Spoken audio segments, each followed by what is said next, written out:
With a new version of Minecraft, there is new ore distribution. So where is the best place for you to mine for diamonds? Well, we are going to talk all about it today to give you the knowledge to go out there and seek your diamond treasure. Starting off, I'm going to show you what is giving us the best idea of what is going on. This is an ore distribution map given to us by Mojang.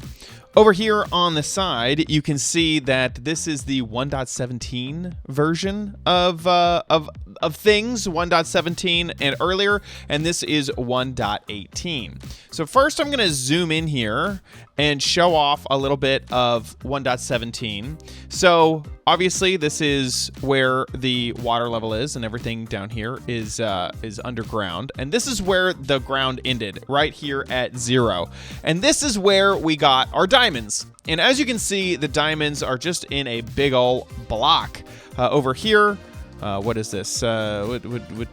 Copper? As you can see that here at around level 48, we had the most copper, but then it tapered away. But that's not what we got with diamonds. Traditionally, level 12 was where you would mine diamonds. And so if this is 8 and this is 16, just around here, that would be level 12, and that makes a lot of sense. But heading over to the 1.18 side of things, you can see that diamonds become more prevalent the further down in the world you go. And up here at where we used to be with level 12, not many diamonds anymore. So you don't want to be searching for your diamonds around level 12. That is no good. Here it is right there. Not as many diamonds as in 1.17. So it makes sense that we are going to want to go underground to get as close to maximum diamond potential as possible. Now, that is in Deep Slate, which takes longer to mine. And you also have to deal with like world generation. You know, world generation is obviously different caves and that sort of thing. So is this still the best place to mine? Jumping back over here into Minecraft, I will tell you that yes, it is the best place to mine as close to bedrock as you possibly can. But once you actually get down here, and I've removed every block except for lapis and diamond, and I'll explain lapis in a moment. Every block is a potential for it to be diamond, right? And down here, when we get to bedrock, this bedrock actually starts removing those chances. Let's say I strip mined this whole area out. As you can see, the floor starts to have little bits of bedrock. This is basically as low as we can go. So you may think that because I don't want to, obviously I can't mine up bedrock, this is the lowest point that we want. And right here, we are at Y level negative 59. But this is actually not true, because each of these bedrock is actually going to be taking over a spot that diamond could spawn in. So we actually want to make sure that we are just one layer above that bedrock, and that way we can actually see, you know, the block that we're standing on. So if there happens to be diamond below us, then we'll be able to mine it up, but the bedrock isn't going to be getting in the way. And that will be the best place to mine diamond in 1.18. That is Y negative 58. That's where my head is at the moment. So where my legs are, or I guess that's where my legs are, is Y58. You can see from the targeted block over there on the side. And the block that I'm standing on is negative 59. So that is what we want. Now, a few tips and tricks that I have for you. First off, and I see this a lot, and I have covered it many times here on OMG Craft, and that is how often should you actually be starting your strip mine. So strip mining is going to be the easiest way to find as many diamonds as possible. One thing that is on that ore distribution chart is that diamonds that are exposed to air in a cave have a chance of basically disappearing, of not being there. So you need to dig into your world to find as many diamonds as possible. Just going and caving, that's great. That is a good way to find them, but it's not the most efficient way to find them.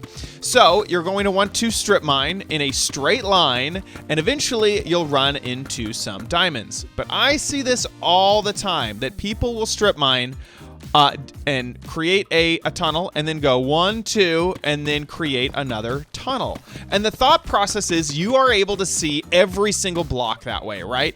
If this is where I am mining, I'm able to see blocks on every side of me. So right here and here. I'm also able to see the ground, so right there. And I'm also able to see the ceiling right up there. And then if I skip 2, well, I'm able to see the next 2, or the next, set of blocks. So you would think that I'd want to start my mine only 2 spaces away.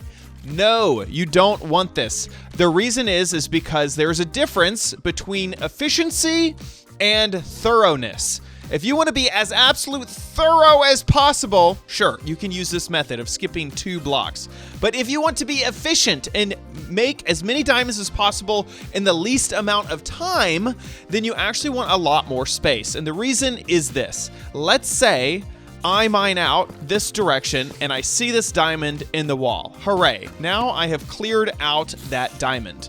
But if I head right over here, so this diamond used to be right here, if I head only 2 spaces over and start my next hole, and let me get rid of these mobs. There we go, they're gone. If I start my next mine shaft just 2 blocks away, well, I've already checked that area. Most diamond veins are going to take up 2 spaces, and so I don't want to create a pocket right here where I've already checked. I want to make sure that I'm checking an area I've never been in before, and that will be the most efficient. That way I won't accidentally run over an area that I've already mined out. Now, this does mean that there's a tiny chance that you might leave a diamond behind in between the space that you're checking, but that's okay because the amount of time you're saving by not re-looking over area that you've already mined is a huge, huge time saver. So I recommend that you leave 6 blocks. Yes, that is 6 blocks between your mine shafts, between your strip mine, and so that way you have no chance of overlapping with ore, and every time you're checking and going down a strip mine, it is fresh. Every single block, every single ore vein that you're coming across is going to be completely fresh. There's no chance of overlap, and that will improve your skills dramatically.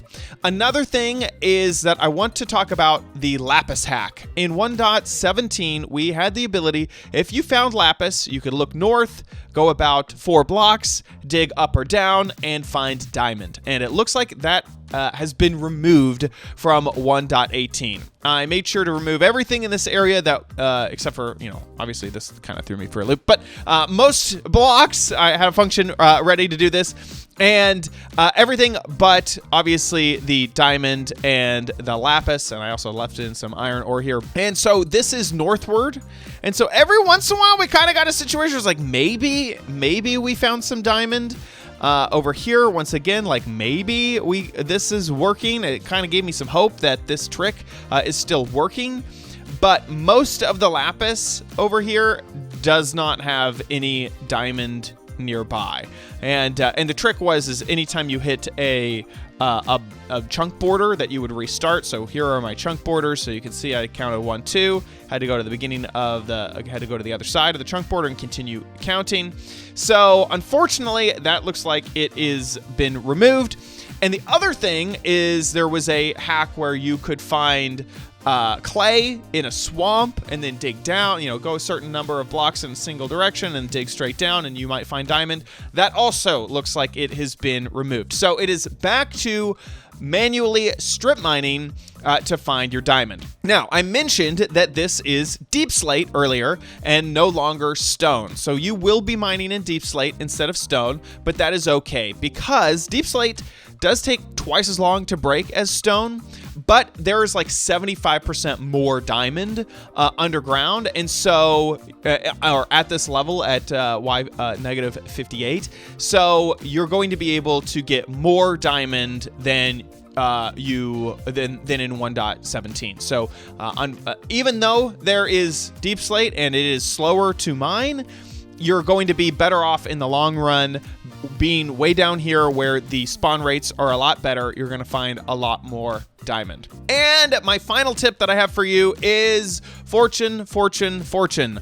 Always fortune your diamonds into the, from ore into your actual diamonds. And if you have to, you can use a Silk Touch pick to pick it up and then fortune it at home. But always make sure that you are using fortune on your diamonds to get as many as possible. That should just be obvious. Another thing that I've always kind of said, bring a Silk Touch pick with you and mine it, and then go home and use fortune. I've also heard the argument for just mine it with fortune right there. Who cares about Silk Touch? You're doing double duty for yourself. And then carry a crafting table and make those diamonds into diamond blocks so that you clear up inventory space. So just use a diamond blocks instead of carrying around ore and then breaking it with a pick when you're back at your base. So I hope that helps everybody. Lots of tips and tricks around finding diamonds in your world. The new layer, once again, is -58, and I hope that you have a good time finding diamonds around your world. Thanks so much for watching. If you enjoyed this video, please give it a like. Make sure you subscribe for future videos, tips, tricks, tutorials, and spotlights here on OMG Craft, and we'll see you in another video. Bye!